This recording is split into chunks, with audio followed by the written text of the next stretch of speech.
दरड़ो खुलण जो नस दिनो महबूब मदीने जे साईं। तव्हां सां चाहियूं था त छोटकारे जो दर खुले या न? ॻाल्हाईंदा जो ॾेपार जन में पहिरों दफ़ो अचण थियो आहे, थोरी हिम्मत कजो।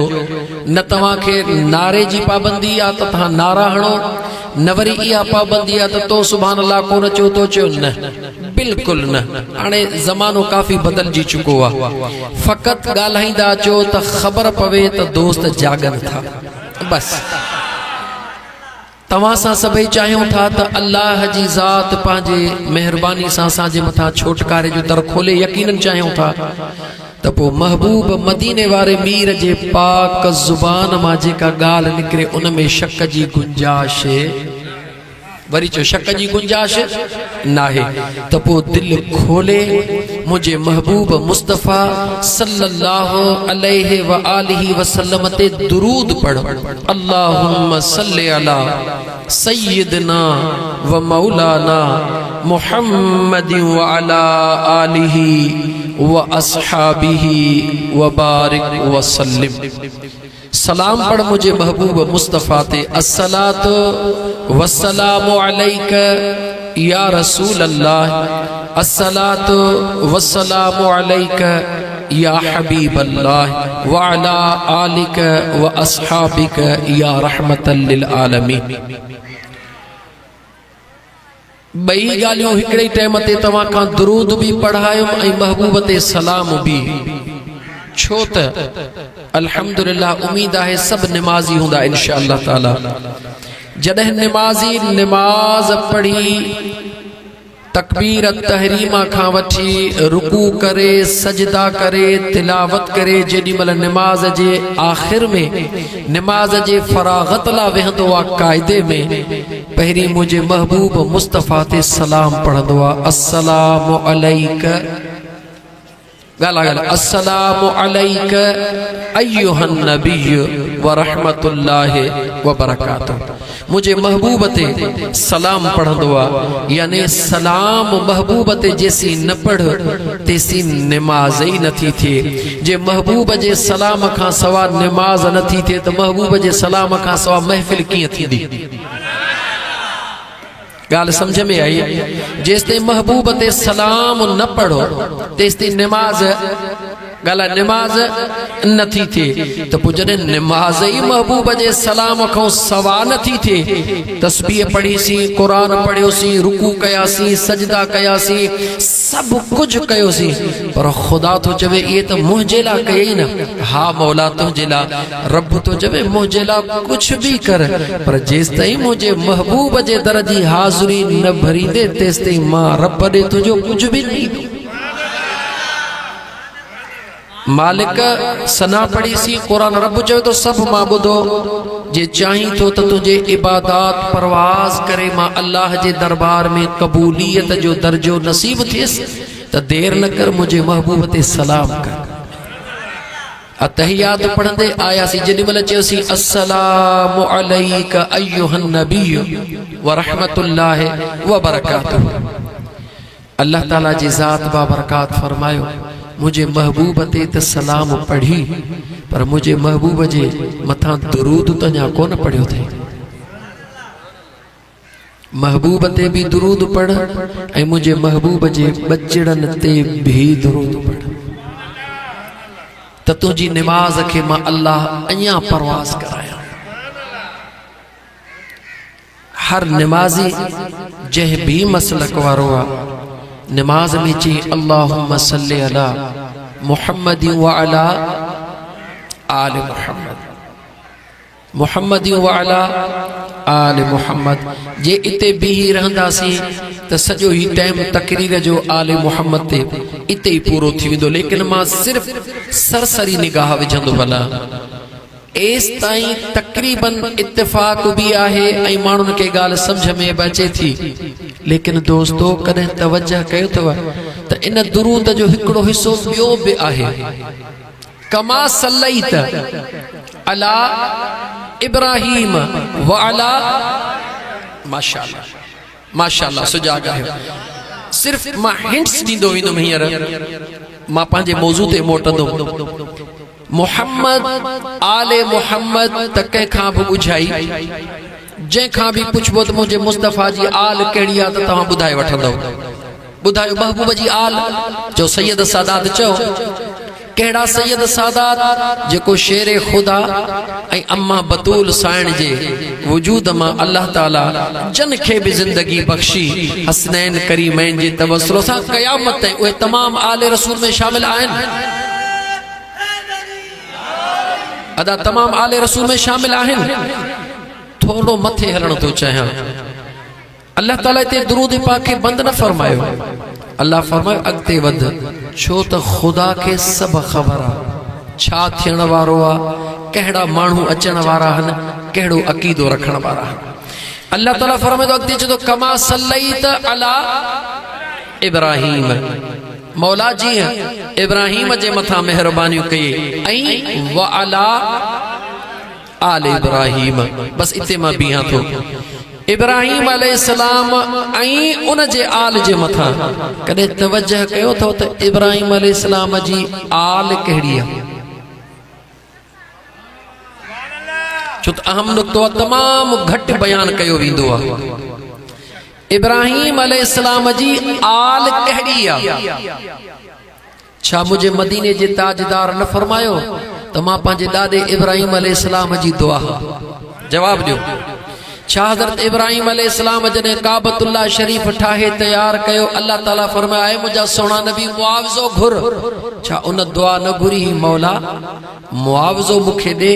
पर कहिड़ो मुआवज़ो? रब चयो घुर मौला मुंहिंजे नस्ल मां पंहिंजो आख़िरी महबूब मुंहिंजे नस्ल मां पैदा फरमाइजा ता त क़यामत जे ॾिहाड़े मां नाज़ कयां त इमामुल अंबिया मां इब्राहीम जे ॻाल्हि मां इब्राहीम जे, इहा ॻाल्हि सम्झ में अचे वई। जॾहिं इब्राहीम अलैहिस्सलाम जे आल में मुंहिंजो मुस्तफ़ा आयो त सुहिणो हज़रत अब्दुल्लाह कंहिंजे आल में आयो? ॻाल्हाईंदा अचो। हज़रत अब्दुल मुत्तलिब कंहिंजे आल में आयो? अञा अॻिते वधां, बस एतिरो ॿुधाइण फ़िलहाल काफ़ी आहे त ऐ निमाज़ी, निमाज़ पढ़ण वारा, मुंहिंजे महबूब मुस्तफ़ा जे वालिदैन जे वालिदैन जे मथां अगर ज़रे जे बराबर भी शक कंदे त ईमान खे तुंहिंजे खे इजाज़त मिली वई। ईमान बाक़ी छो त निमाज में खुद दुरूद थो पढ़ी, निमाज में दुरूद पढ़ी वरी ॿाहिरि निकिरी इनकार करी, इहो तोला मुनासिब नाहे।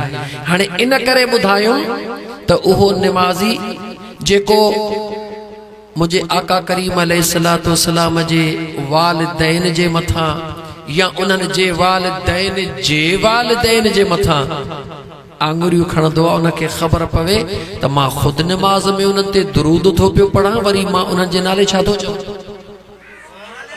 अहम नुक़्तो थो ॿुधायां, तफ़सील में न वेंदो। चओ त वञा त पोइ हिते बीही रहां, जे चओ तफ़सील में वञा त पोइ तकरीर ते पूरी थी वेंदी, लेकिन हिते मौज़ू कोन्हे को, बस इहो काफ़ी आहे। इंशाअल्लाह ताला तमामु मोटा त मुंहिंजे महबूब करीम अलैहिस्सलातु वस्सलाम ते खुली दिलि सां सलात भी पढ़ंदा कयो ऐं सलाम भी पढ़ंदा कयो, महबूब ते दुरूद भी ऐं महबूब ते सलाम भी।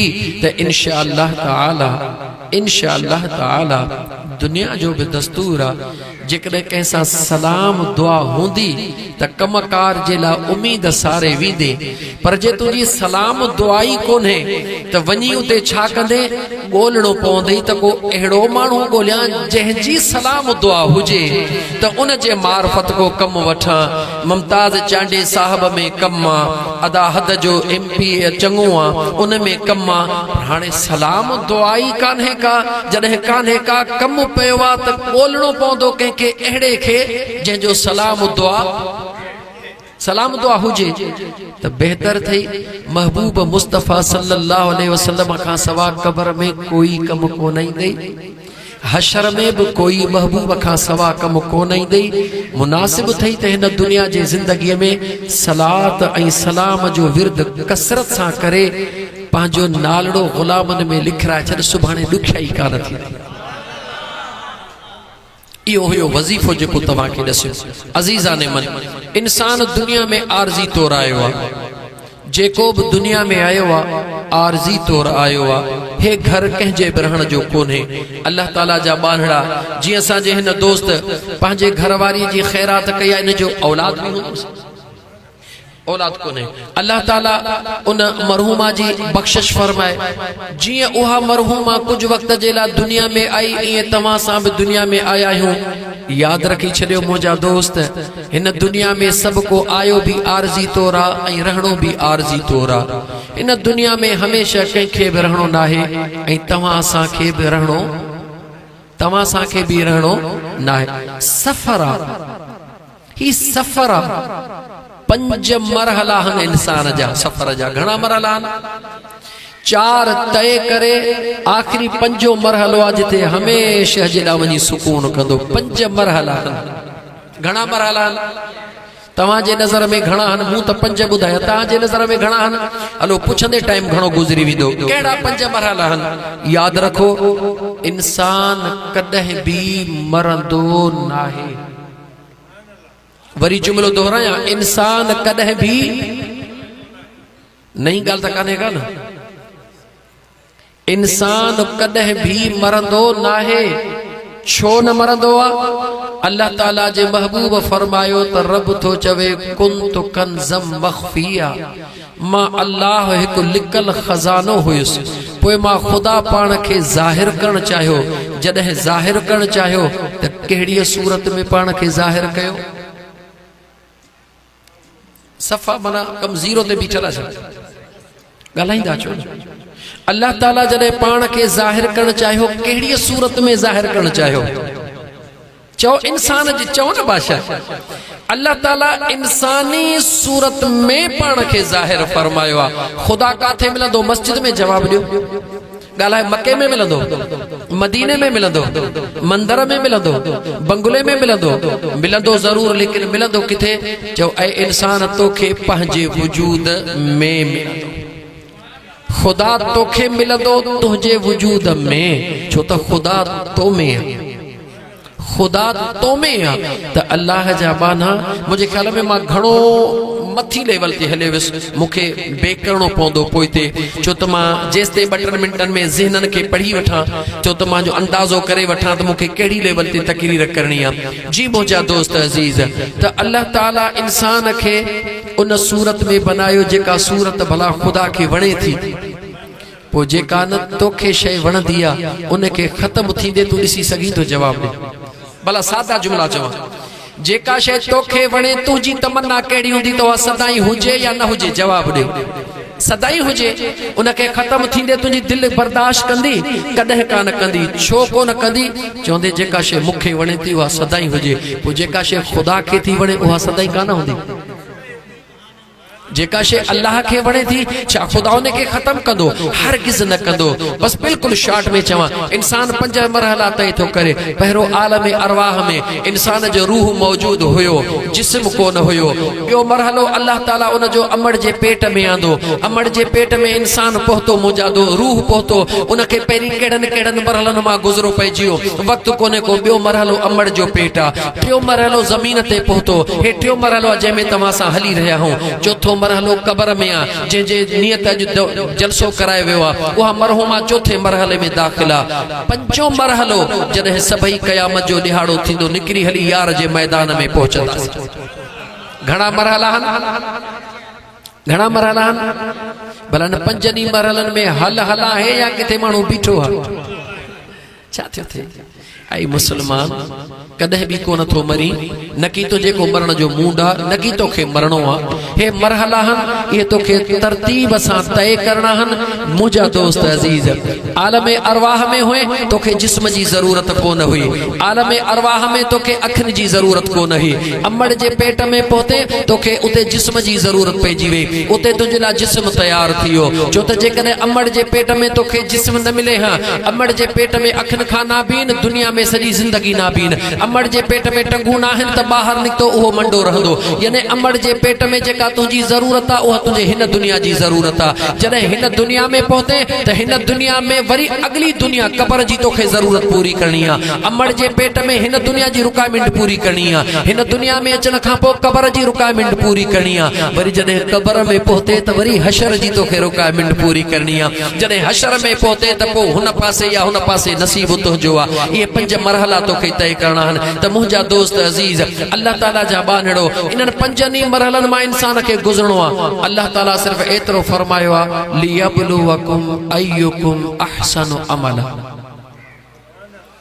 मां खुदा ॾिसण थो चाहियां केरा तव्हां मां जेको सुहिणा अमल थो करे।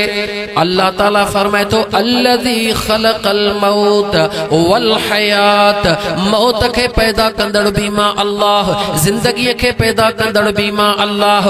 ॿई मां अल्लाह जे ज़ात पैदा फरमायो। लेकिन ऐ मुंहिंजा बाना, मां अल्लाह जे ज़ात बा बरकात तोखे ही जेको दरमियान में पीरियड अता फरमायो आहे, हे जेको दुनिया में मां अल्लाह तोखे मोकिलियो आहे, केतिरो पीरियड अता फरमायो आहे। कंहिंखे 5 साल, कंहिंखे 10 साल, कंहिंखे 80 साल, कंहिंखे 100 साल। मुंहिंजो अल्लाह तो फरमाए, बेमक़सद तोखे कोन बनायो थम।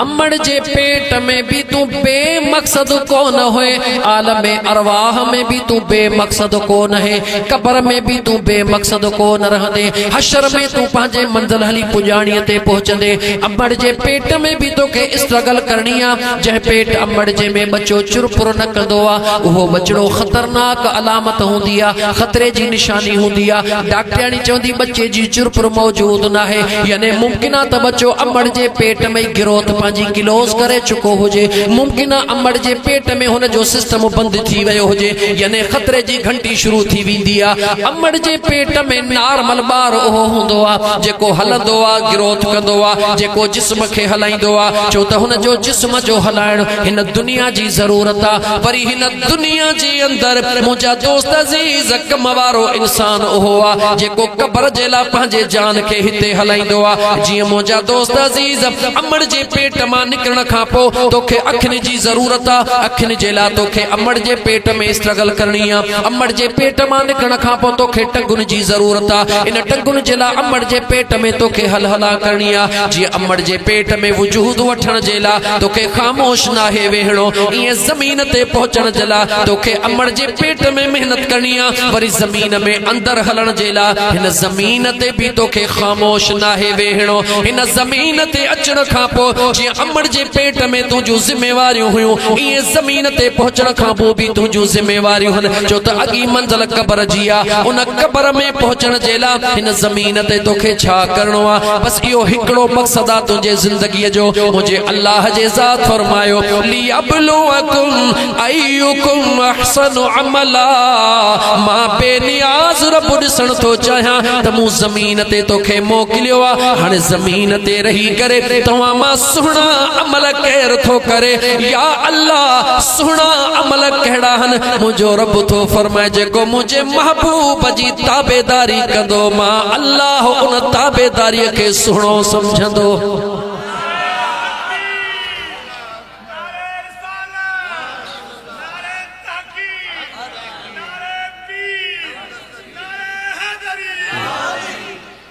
दुनिया में अचण जे लाइ तुंहिंजो मक़सद आहे, पहिरीं इन शइ खे सम्झ।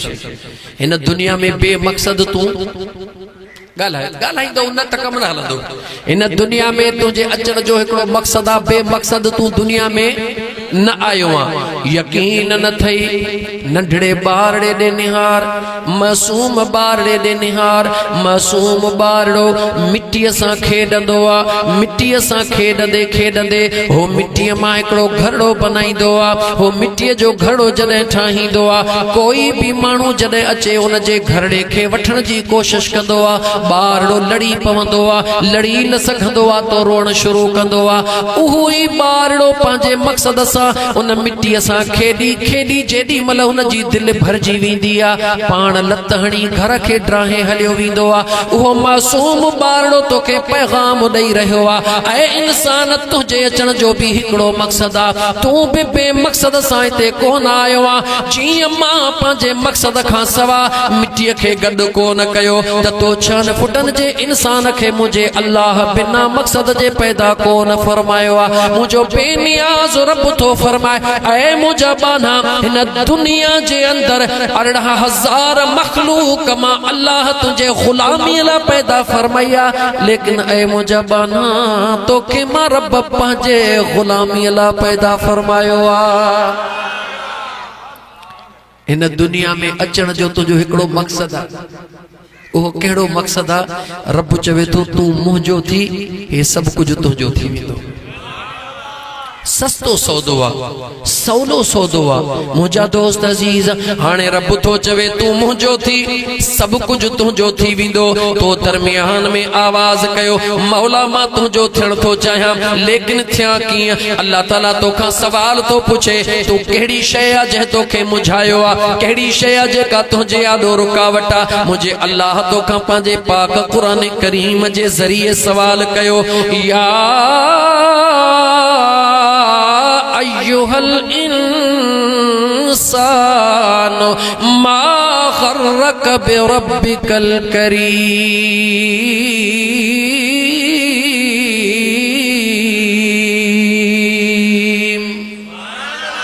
मुझे अल्लाह तो खां सवाल कयो, ऐ इंसान तू मुंहिंजो आ, मां तुंहिंजो आ, तू मुंहिंजो थी वञ, मुंहिंजो सभु कुझु तुंहिंजो आ। जेकॾहिं तू मुंहिंजो न थींदे त तुंहिंजो बि कुझु कोन हूंदो। मुंहिंजे बेनियाज़ रब तोखां पुछो, तोखे मां रब जो थियण में दरमियान में कहिड़ी रुकावट आ? उहा कहिड़ी शइ आ जेका तुंहिंजे रब्बुल आलमीन जे दरबार में मौजूद नाहे, जंहिंजे करे तूं पंहिंजे रब करीम खां परे थियो आहे। अल्लाह फरमाए तो जेकॾहिं जवानीअ ते नाज़ तो करी तोखे जवानी ॾियण वारो केरु आहे? जेकॾहिं हुस्न ते नाज़ तो करी तोखे हुस्न ॾियण वारो केरु आहे? जेकॾहिं बचड़नि ते नाज़ तो करी तोखे बचड़ा ॾियण वारो केरु आहे? जेकॾहिं इज़त ते नाज़ तो करी तोखे इज़त ॾियण वारो केरु आहे? जेकॾहिं दुनिया दौलत ते नाज़ तो करी, मुंहिंजो अल्लाह फरमाए तो दुनिया दौलत ॾियण वारो तोखे केरु आहे? मुंहिंजो बेनियाज़ रब तोखां सवाल थो करे, ऐ मुंहिंजा बाना जवाब ॾे, ऐ इंसान जवाब ॾे, उहा कहिड़ी शइ आहे जंहिं तोखे तुंहिंजे करीम रब खां परे करे छॾियो आहे? मुंहिंजा मौला मां तोखां परे न आहियां। अल्लाह चवे थो जे तूं मूंखां परे न आहीं त पोइ ॿुधाए त मां अल्लाह जे सॾ ते जी चवीं थो या नथो चवीं? जेकॾहिं तू मां करीम रब खां परे नहीं, मां अल्लाह जे हुक्म ते लबैक चवीं थो या नथो चवीं? जॾहिं मस्जिद मां रब जो तोखे सॾड़ो थींदो आहे, हिकिड़ो सॾो रईस जे बंगले तां हूंदो आहे, हिकिड़ो सॾो आफीसर जे आफीस मां हूंदो आहे, हिकिड़ो सॾो रब जो रब जे दरबार मां थींदो आहे। मुंहिंजो बेनियाज़ रब तोखां पुछी रहियो आहे, ऐं मुंहिंजा बाना ॿुधा, जॾहिं मां अल्लाह जे घर मां हिकिड़ो मुअज़्ज़िन तोखे सॾु कंदो आहे, हैया सला, ॿुधाए त तूं न जवाब खे जी चई ईंदो हई या कोन ईंदो हई? जवाब कहिड़ो ॾींदासीं त ईंदा हूं या न? यादि रखी छॾिजां मुजादा, इहो न सोचजां निमाज़ मुलनि जो कमु आहे, कुझु कोन अथई मुलनि जो। याद रखी चल, आएगा भी अकेला जाएगा भी अकेला, 2 दिन की जिंदगी 2 दिन का मेला। सब कंहिंखे पंहिंजी कबर में पाण वञणो आहे, कोई कंहिंजे पारां न वेंदी। जेकॾहिं तोखे दुनिया में कोई यकीन आहे, कंहिं रिश्ते जे मथां यकीन आहे, त पोइ दुनिया जे अंदरि सभ खां अज़ीम रिश्तो जीजल माउ जो आहे, जीजल अमड़ जो आहे। पोइ भला ऐं बुॾे पारजन जे रहण वारा थोरो जवाब ॾे, तुझे पूरी जिंदगी जे अंदर का अमड़ कंहिं बच्चे सां कबर में वही हुजे त ॿुधाए वठ, वही आहे का? जेकॾहिं जी जल अमड़ भी कहें बचड़े सा कबर जे अंदर वञण जे ला तैयार नाहे त पो जनते तू नाज़ तो करी बुधा उन्हनि मां तो सा केर हलण ला तैयार थींदो। अजीज़न मन कबर उहा शया कबर उहा शया जेका ज़मीन जे अंदरा जेका ज़मीन जे अंदरा मिट हुजन माइट हुजन दोस्त हुजन अजीज़ हुजन सभई पंहिंजा नाता रिश्ता टोड़े छॾींदा वॾी खॾ खोटे करे अंदर ज़मीन दोज़ करे मथां मिट्टीअ जे बण ॾेई लतूं ॾेई तोखे लटे मोटी ईंदा केर बि तोसां गॾु त कोन हलंदो पर जेको सेरांदीअ खां वेहंदो 10 मिंट भी कोन गुज़रदा सॾ कंदसि हली आ त देर थी थिए। इहा आहे दोस्ती इहा आहे दोस्ती। अञा थोड़ो वध अॻिते जंहिं दोस्तीअ ते तूं नाज़ तो करी जंहिं बचड़नि ते नाज़ तो करी कंहिंजे लाइ थो कमाई बचड़नि लाइ रात ॾींहं विञाई थई बचड़नि जे लाइ जन बचड़नि जे मथां नाज़ तो करी ओॾे पार जन जे रहण वारा मुंहिंजा भाउ ज़रा कॾहिं जेको दुनिया मां माण्हू विसाल करे थो वञे निहार वञी त कहिड़े बचड़े उनखे गुस्ल करायो आहे। थोड़ो ने मां रिश्तन ते इन करे थो ॻाल्हायां त ओ मुंहिंजा मुसलमान भाउ रुगी थोड़ो गौर कर त जन रिश्तन जे करे तो असां पंहिंजे पाण जो अल्लाह तलह ख़त्म करे छॾियो आहे। उन्हनि रिश्तन जी वफ़ा कहिड़ी आहे। पीउ मरी थो वञे पुट गुस्ल कोन थो ॾियारे हालांकि सुहिणे नबी पाक सल्लल्लाहु अलैहि वसल्लम जो फरमान आहे त जेकॾहिं को इंसान दुनिया छॾे थो वञे त गुस्ल ॾियारण जो हक़ बि पहिरीं पंहिंजो आहे क़रीबी रिश्तेदारनि जो आहे निमाज़ जो हक़ बि क़रीबी रिश्तेदारनि जो आहे सभ खां क़रीबी रिश्तेदारनि जो पहिरों हक़ आहे। हेतिरा ॼणा वेठा आहियो तव्हां जाॾो समय माण्हुनि जो इंतकाल थी वियो हूंदो। मुंहिंजा दोस्त अज़ीज़ ॿुधायो त कहिड़े पीउ खे पुट चयो आहे त बाबा परे थियो मां पंहिंजे बाबे खे पाण गुस्ल ॾींदुसि को नज़र अचे थो अदा तव्हां वटि भला कंहिंखे यादि हुजे हज़ारनि में को हिकिड़ो हज़ारनि में को हिकिड़ो जेको पंहिंजे बाबे खे गुस्ल ॾियारे न त मौलवी साहब खे वठी अचो। मुंहिंजा अदा वफ़ा इहा थे औलाद जी जंहिं औलाद जे करे दीवानो मस्तानो लॻो पियो आहे जंहिं औलाद जे करे हलाल हराम जो संधो नथो करी जंहिं औलाद जे करे मिटनि माइटनि खे ॾुखाए बि औलाद खे अॻिते थो करी जंहिं औलाद लाइ राति ऐं ॾींहं पंहिंजी हिकु करे चवी थो त मुंहिंजो औलाद अॻिते अचे मुंहिंजो औलाद अॻिते अचे बेशक तोखे हक़ आहे पंहिंजे औलाद खे अॻिते आणण जो लेकिन ज़रा सोच सही तुंहिंजो अॻिते अचण लाइ क़बर तुंहिंजे लाइ बि आवाज़ करे रही आहे औलाद खे ज़रूर अॻिते आण मगर उन खां पहिरीं पंहिंजे क़बर खे ज़रूर यादि कर छो त मुंहिंजा दोस्त अज़ीज़ यादि रखी छॾिजां औलाद जी वफ़ा बि इहा थींदी जेॾी महिल तुंहिंजे जिस्म मां हे रूह परवाज़ करे वेंदो मौलवी साहब खे वठी ईंदो तोखे तख़्ते ते लेटाए मौलवीअ जे हवाले करे पाण परे बीठो हूंदो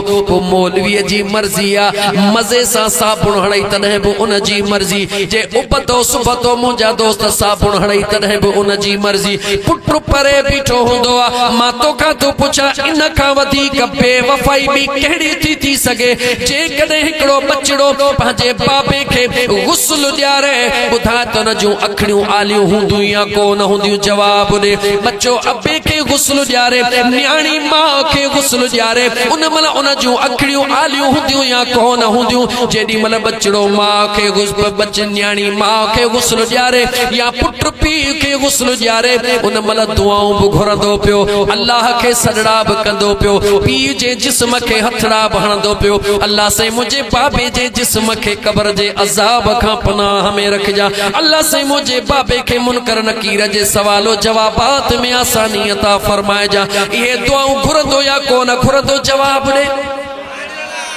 घुरंदो न वो पंहिंजे बचिड़े खे कॾहिं गुस्ल ॾियारण सेखारियो अथई केतरा असां तव्हां पस्ती में किरी पिया हो मुंहिंजा दोस्त अज़ीज़। याद रखी छॾियो जलसन जो मक़सद कतन इहो न हुअणु घुर्जे त जलसो थे मना वठ वठा न मुंहिंजा मुस्लमान भा। जलसे जो मक़सद इहो हुअणु घुर्जे असांखे ज़िंदगीअ जे हक़ीक़त खां ख़बर पवे त वाकई जंहिं औलाद जे लाइ असां सभु कुझु करे छॾियो आहे, वाकई यार फलाणो गुज़ारे वियो तॾहिं बि औलाद गुस्रो कोन ॾिनो, मौलवी साहब फलाणो आयो, फलाणे लाइ फलाणो आयो।